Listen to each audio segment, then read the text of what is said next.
Halo, sahabat Komsos yang terkasih, para pemirsa di mana saja Anda berada. Selamat berjumpa kembali dengan Komsos Keuskupan Manokwari Sorong dalam program Mutiara Kasih bersama saya, Pastor Septo Trifon Poleye. Kita dalam kehidupan sehari-hari seringkali berjumpa dengan permohonan-permohonan. Entah orang lain memohon kepada kita ataupun kita memohon kepada orang lain tentang sesuatu. Anak kepada orang tua, bawahan kepada atasan, teman yang satu kepada teman yang lain. Kadang-kadang kita ada dalam keadaan terjepit, mengabulkan. Rasanya susah, tapi tidak mengabulkan juga tidak enak. Namun, hari ini kita akan belajar dari kisah cerita tentang hakim yang tidak takut akan Allah. Yang lewat cerita itu, Yesus mau mengajarkan sesuatu kepada kita. Kasih dan kebaikan Tuhan selalu terbuka bagi kita, orang-orang berdosa. Tapi pertanyaannya, untuk apa kita berdoa? Mari, saudara-saudari, para pemirsa di mana saja Anda berada, mari kita memohonkan bantuan Tuhan supaya kita boleh mendengarkan firman Tuhan dan kemudian merenungkan seturut dengan kehendak-Nya. Hari ini, hari Minggu, tanggal 19 Oktober tahun 2025, kita merenungkan bersama kisah dari Injil Lukas bab 18 ayat 1 sampai 8. Mari kita berdoa sebelumnya. Dalam nama Bapa dan Putra dan Roh Kudus.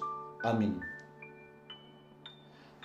Tuhan Allah Bapa kami dalam sorga, Engkau selalu penuh kasih, sangat menyayangi kami, orang-orang berdosa. Kami mohon kepadamu, bukalah hati dan pikiran kami. Semoga kami semakin menyadari dan mengalami kasih dan kebaikan-Mu itu dalam kehidupan kami, dan selalu mau terdorong untuk menyesuaikan diri dan hidup kami dengan kasih dan kebaikan-Mu itu. Semoga iman kami semakin tumbuh dan berkembang dan boleh dialami oleh orang-orang di sekitar kami. Engkaulah Allah yang penuh kasih, dan semoga wajah-Mu boleh dialami oleh saudara-saudari kami. Dengan pengantaran Yesus Kristus Tuhan dan Penyelamat kami, yang bersama dengan Dikau dan Roh Kudus hidup dan mencintai kami sepanjang segala masa. Amin.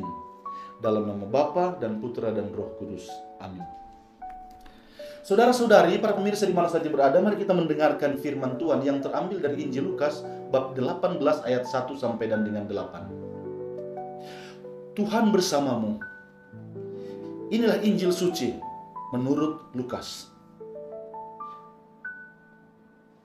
Dimuliakanlah Tuhan. Yesus mengatakan suatu perumpamaan kepada mereka untuk menegaskan bahwa mereka harus selalu berdoa dengan tidak jemu-jemu. Katanya, dalam sebuah kota ada seorang hakim yang tidak takut akan Allah dan tidak menghormati seorang pun. Dan di kota itu ada seorang janda yang selalu datang kepada hakim itu dan berkata, "Belalah aku terhadap lawanku." Beberapa waktu lamanya hakim itu menolak.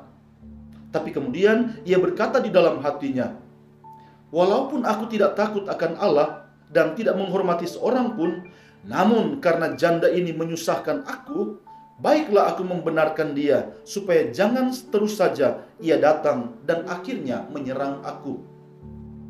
Kata Tuhan, "Camkanlah apa yang dikatakan hakim yang lalim itu. Tidakkah Allah akan membenarkan orang-orang pilihannya yang siang malam berseru kepadanya? Dan adakah ia mengulur-ulur waktu sebelum menolong mereka? Aku berkata kepadamu, ia akan segera membenarkan mereka.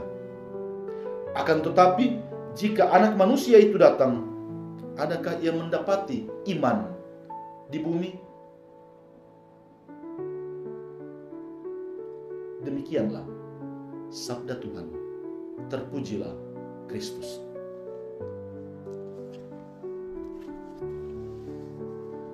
Saudara-saudari yang terkasih dalam Tuhan kita Yesus Kristus, ada satu peristiwa yang selalu saya ingat. Ada seorang anak yang setiap hari, nyaris setiap hari dalam pekan, datang bermain di halaman gereja dan pastoran. Pulang sekolah sudah ada di halaman gereja, main dengan beberapa temannya, padahal rumahnya agak jauh dari gereja. Senin, Selasa, Rabu, Kamis, Jumat selalu ada. Padahal hari Sabtu biasanya rutin untuk latihan misdinar. Saya tanya kepada anak itu, "Nak, kenapa kamu tidak main di rumah?" "Oh, mama dan bapak bilang main di halaman gereja." Oke. Ada juga pengalaman yang lain. Sepasang pemuda-pemudi yang saling PDKT. Dua orang ini saya kenal baik. Dan kedua-duanya mempunyai hobi dan selera yang sangat berbeda. Si laki-laki sangat hobi dengan sepak bola, sehingga dia tahu tentang pemain-pemain sepak bola, klub-klub mana, kapan bermain, poinnya berapa, siapa menang, siapa kalah, turnamennya di mana saja, dan kapan musim akan dimulai. Sebaliknya, yang wanita tidak. Si wanita lebih suka film dan drama. Maka artis-artis, drama-drama, seri-seri drama, apa isi jalan ceritanya, kapan dia akan terbit, kapan akan berakhir, dia tahu persis. Sebaliknya, hal ini tidak disukai oleh si laki-laki, pacarnya.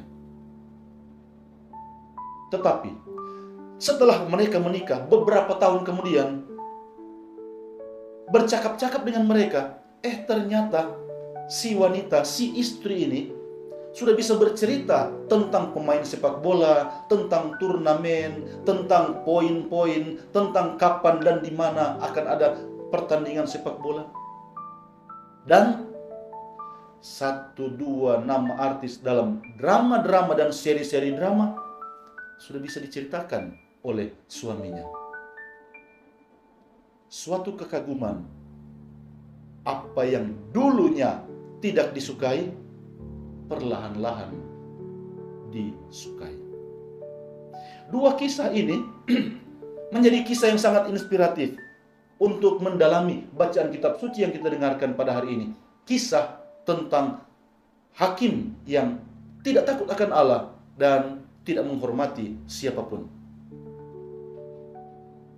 Si hakim ini kita tahu bersama, seperti yang kita dengarkan dalam bacaan. Dia tidak mau mengabulkan, sebenarnya di dalam hatinya tidak mau mengabulkan permohonan si janda yang terus-menerus meminta, "Belalah aku terhadap terhadap lawanku." Karena permintaannya yang terus-menerus itu, maka akhirnya agak terpaksa dengan alasan yang sangat egoistik, akhirnya memenuhi permintaan dari si janda itu. Daripada dia ganggu-ganggu saya kabulkan saja permohonannya. Demikianlah Alkitab menceritakan. Suatu alasan yang egoistik menjadi latar belakang pengabulan permohonan. Hakim ini disebut sebagai hakim yang lalim, hakim yang tidak baik. Yesus memakai kisah ini untuk menjelaskan tentang hakim yang tidak baik itu, hakim yang lalim itu bisa saja membuat hal-hal baik. Apalagi Bapa Surgawi, Bapa yang baik, dia juga akan mengabulkan permohonan orang-orang yang berseru kepadanya. Ini bukan cerita tentang janda, ini bukan cerita tentang hakim, tapi sesungguhnya kisah Injil ini merupakan cerita tentang Allah. Kisah tentang Allah. Allah yang murah hati, Allah yang baik hati, Allah yang care, Allah yang peduli terhadap manusia. Allah mengabulkan permohonan-permohonan manusia bukan karena manusia berseru kepadanya. Allah mengabulkan permohonan, mencurahkan rahmat kepada manusia bukan karena manusia memintanya. Allah tidak bisa dikontrol oleh manusia. Kadangkala jawaban-jawaban Allah terhadap permohonan-permohonan manusia lain dari apa yang dimintakan. Allah mengabulkan bukan sesuai dengan pesanan dan titipan pesan dari manusia, bukan berdasarkan desakan manusia, tetapi berdasarkan kemurahan hatinya, berdasarkan kebaikan, care, dan kepeduliannya, karena Allah menyayangi kita, manusia. Berbeda dengan hakim yang lalim dan egoistik tadi. Hakim lalim bisa melakukan hal baik berdasarkan permohonan. Allah melakukan hal baik karena Dia mau. Kadangkala kita manusia meminta sesuatu yang keliru. Kadangkala kita manusia meminta sesuatu yang sesungguhnya akan membahayakan kita. Kadangkala kita manusia meminta sesuatu yang tidak mampu kita pikul. Itulah yang namanya permohonan yang salah, permohonan yang keliru.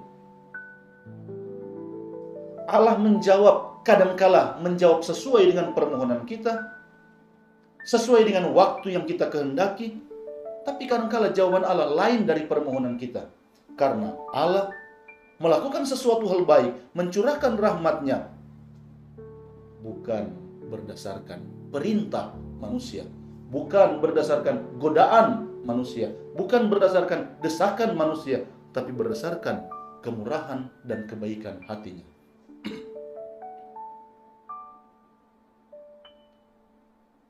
Hal yang kedua, bacaan kitab suci hari ini mau mengajak kita untuk merenungkan tentang iman.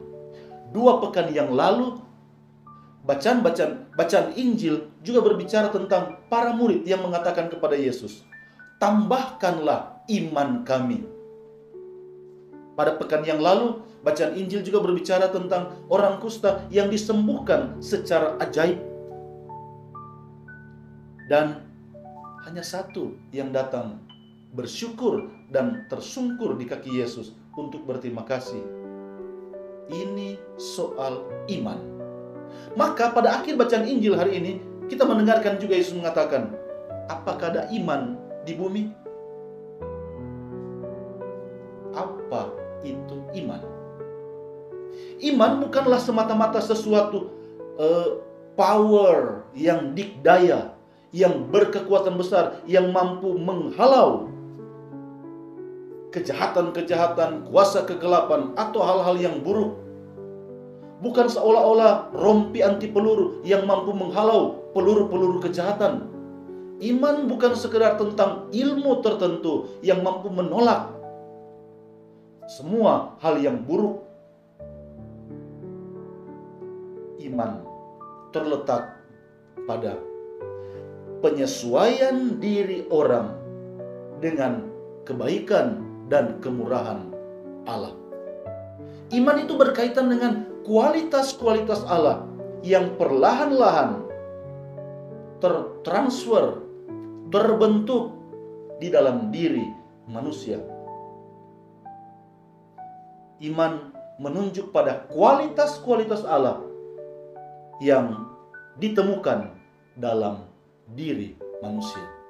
Allah yang murah hati, Allah yang berbelas kasih, Allah yang peduli, Allah yang care, Allah yang mengampuni, Allah yang ingat dan sayang akan manusia. Itulah kualitas-kualitas Allah, dan itulah yang harus ada dalam diri manusia. Oleh sebab itu, dalam bacaan Injil kita mengetahui bahwa kalau si hakim yang lalim itu mendengarkan terus-menerus permohonan dari janda untuk membela haknya terhadap lawannya, permohonan-permohonan itu menjadi dasar pengabulan kita. Untuk apa berdoa kalau toh Allah memang baik hati?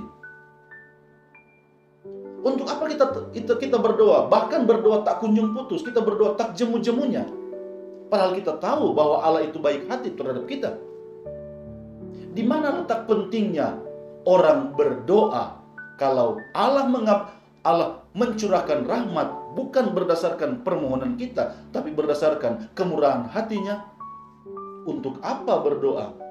Untuk apa berdoa tak jemu-jemunya? Untuk apa berdoa tak kunjung putus? Saudara-saudari, para pemirsa, kita perlu berdoa tak kunjung putus, tak jemu-jemunya. Bukan untuk menggoda Tuhan atau memerintahkan Tuhan melakukan apa yang menjadi kemauan kita, tapi kita berdoa supaya kualitas-kualitas Allah, perlahan-lahan juga tertular dalam kehidupan kita. Kasih dan kebaikan Allah juga menjadi sifat hidup kita, menjadi kualitas kehidupan kita, manusia, orang-orang berdosa. Inilah iman, bahwa wajah Allah boleh dialami oleh orang-orang lain di sekitar kita lewat kehidupan kita setiap hari. Saudara-saudari, para pemirsa, di mana saja Anda berada, mari kita merenungkan bersama dalam kehidupan kita sehari-hari, apakah kualitas-kualitas itu ada? Kisah tentang anak yang bermain di pastoran yang saya temukan beberapa waktu yang lalu membuat saya penasaran dan bertanya kepada orang tuanya. Saya dengar anakmu selalu datang di pastoran dan main dan bilang bapak dan mama yang suruh.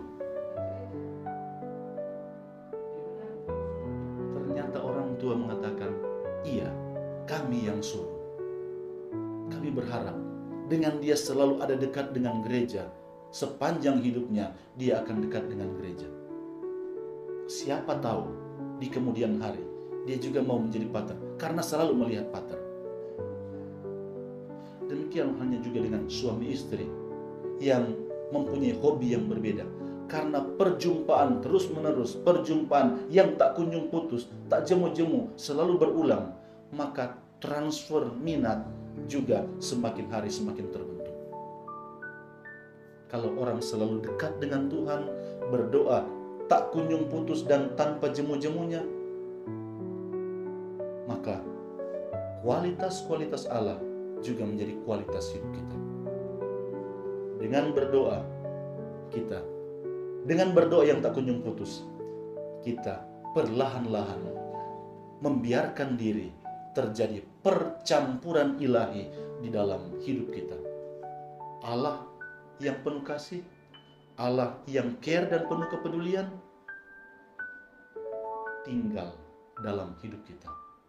Semoga Tuhan Allah menemukan iman itu di dalam rumah kita, dalam keluarga kita, dalam hidup kita setiap hari. Tuhan mencintai, Tuhan mengasihi kita sekarang dan selalu. Mari kita berdoa.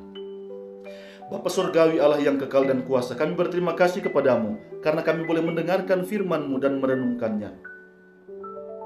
Ada begitu banyak pertanyaan dalam kehidupan kami tentang kenapa permohonan kami tidak dikabulkan atau Engkau menjawab tidak sesuai dengan waktu yang kami kehendaki. Namun hari ini kami boleh bersyukur kepadamu karena kami semakin mengenal Engkaulah Allah yang baik hati, yang menjawab seturut dengan kehendak-Mu, bukan seturut dengan permohonan kami. Namun kami pun mau berdoa senantiasa supaya kebaikan-kebaikan-Mu tinggal tetap dalam hidup kami. Semoga wajah-Mu menjadi wajah kami. Semoga tangan-Mu yang terulur penuh kasih juga menjadi tangan kami yang terulur penuh kasih bagi orang-orang di sekitar kami. Semoga lewat doa-doa yang tak kunjung putus, kami pun semakin hari semakin mengalami Engkau dalam hidup kami. Biarlah saudara-saudari kami yang lain, keluarga kami juga boleh mengalami kebaikan-kebaikan-Mu lewat hidup kami. Penuhilah kami dengan berkat-Mu dan kuasailah kami dengan rahmat-Mu. Dengan pengantaran Yesus Kristus Tuhan kami, yang hidup dan berkuasa kini dan sepanjang segala masa. Amin. Dan berkat Allah yang Maha Pengasih dan Maha Penyayang turun dan tinggal dalam diri dan kehidupan saudara-saudari sekalian. Berkat Allah membimbing dan menyertai dalam pergumulan hidup setiap hari. Bapa dan Putra dan Roh Kudus. Amin.